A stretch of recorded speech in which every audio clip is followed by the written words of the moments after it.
E aí, pessoal? Dando continuidade ao nosso estudo sobre tensões, nesse vídeo eu vou apresentar para vocês o conceito de tensão média. Em um primeiro momento da aula, a gente vai abordar o conceito de tensão normal média e, na sequência, a gente vai estender essa análise para o conceito de tensão de cisalhamento médio, beleza? Vamos começar tentando entender aqui o conceito de tensão normal média e, para tanto, vamos analisar o corpo apresentado na figura. Esse elemento contém um furo em uma das suas extremidades e nesse furo atua uma força concentrada. Na outra extremidade, a peça está engastada, isto é, está presa por um apoio. Em função do carregamento, essas linhas de grade aqui que estão representadas, que são linhas verticais e horizontais, se distorcem de uma maneira bem acentuada na região de aplicação da carga, que é onde também tem um furo, e na região de apoio. Essas distorções, entretanto, tendem a diminuir à medida que a gente vai realizando medições cada vez mais distantes das extremidades. De tal forma que nas seções médias, as deformações são aproximadamente uniformes. Então, avaliando aqui essas três seções, AA, BB e CC. A deformação, pessoal, está associada com a tensão que é desenvolvida no interior da barra. E essa relação vai ser explorada nas aulas seguintes. Contudo, em um primeiro momento, eu quero que vocês tenham em mente isso. Quando a gente analisa um corpo, a gente não vê um monte de setinha indicando a tensão. Então, a forma como a tensão se distribui é avaliada em geral a partir das suas deformações. Então, assim como as deformações variam muito em seções próximas às extremidades da barra, a tensão também vai variar bastante. Por exemplo, na seção AA, a tensão se distribui de modo análogo a como está aqui representado. Isto é, haverá uma concentração de tensão nas adjacências do furo. Portanto, será aqui onde ocorrerão seus valores máximos. Na seção BB, a variação da tensão ao longo da seção é um pouco menor. E no ponto CC, a tensão ela é praticamente uniforme. Isto é, em pontos suficientemente distantes do ponto de aplicação da carga, a deformação localizada por esse carregamento pode ser desprezível. Em geral, adota-se que a distância mínima em relação aos pontos de aplicação de carga, para o qual as tensões e deformações passam a ser uniformes, é igual à menor dimensão da seção transversal da peça. Ou seja, essa seção CC, para ter uma distribuição de tensão aproximadamente uniforme, deverá estar localizada a uma distância no mínimo igual a essa dimensão aqui da peça.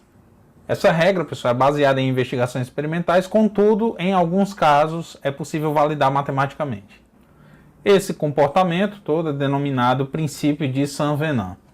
O princípio de Saint-Venant afirma, portanto, que esses efeitos localizados, que são gerados por uma carga aplicada a um corpo, ela vai ser dissipado e naturalmente atenuado ao longo das seções desse corpo. Com base nesse princípio, pessoal, a gente não precisa considerar essa distribuição de tensões complexas se as seções que estiverem sendo avaliadas estiverem suficientemente distantes dos pontos de aplicação da carga. O estudo das concentrações de tensões dessas regiões serão feitos um pouco mais à frente.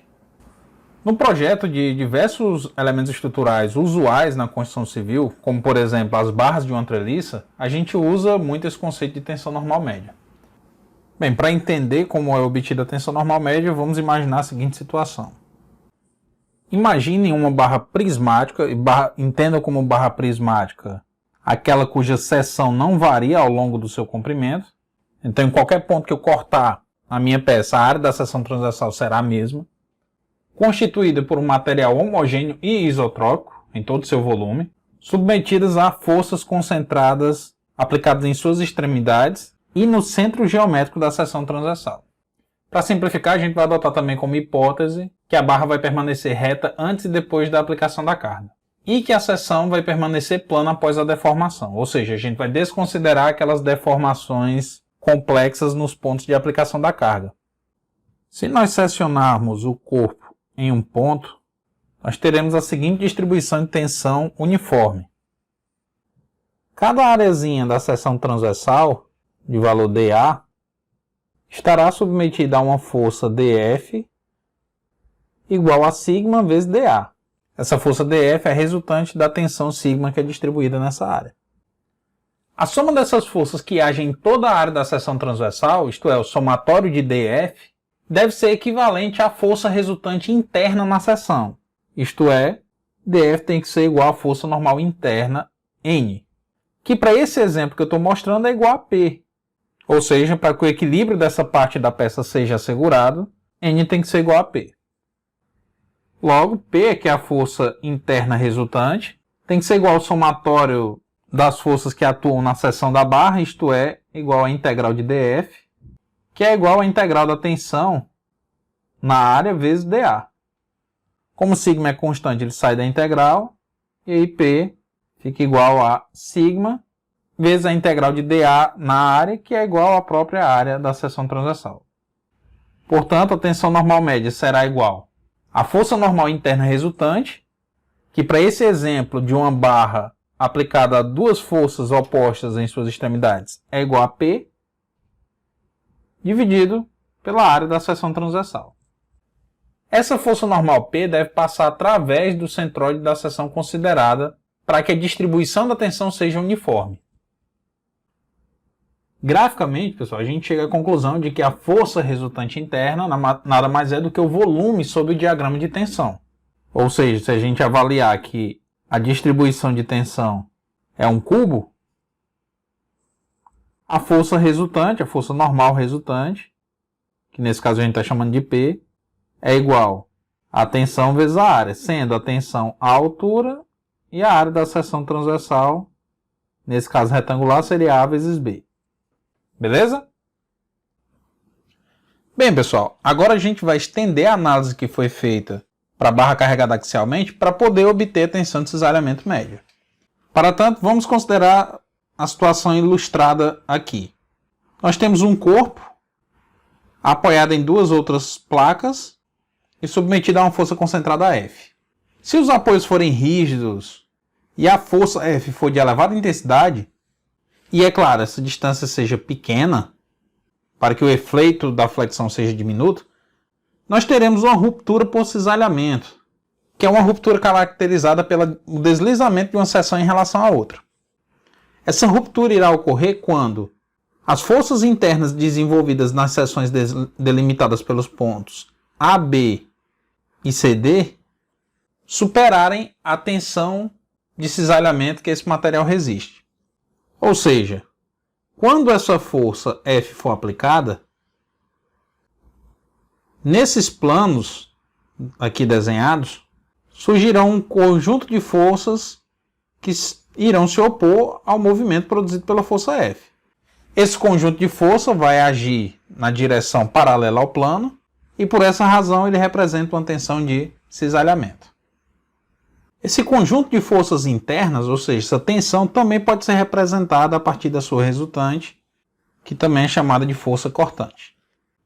Essa força cortante, assim como a força normal, é obtida a partir do método das seções e da aplicação das condições de equilíbrio, tal como vocês faziam lá na disciplina de Mecânica Geral 1. Então, pessoal, a exemplo do que foi feito lá para a tensão normal média, a tensão de cisalhamento média, que vai se distribuir nessa área seccionada e que será representada pela força de cisalhamento V, será dada pela razão da força resultante pela área cisalhada. Bom, pessoal, mas aqui faz-se necessário fazer uma ponderação sobre a tensão de cisalhamento média em relação à tensão normal média. Diferentemente de barras submetidas a tensões normais, a distribuição de cisalhamento por meio de uma seção não pode ser considerada uniforme. Essa distribuição mais exata da tensão de cisalhamento vai ser estudada mais à frente. Na verdade, a gente vai ver que a tensão de cisalhamento média costuma ser muito menor do que a tensão máxima que é desenvolvida ao longo de uma seção. Embora na realidade essa distribuição de cisalhamento não vá ser uniforme, para fins de projeto a gente pode tomar sim essa medida como um parâmetro para dimensionar, por exemplo, ligações entre elementos estruturais.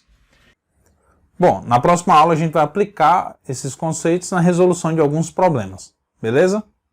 Então é isso, pessoal. Até o próximo vídeo.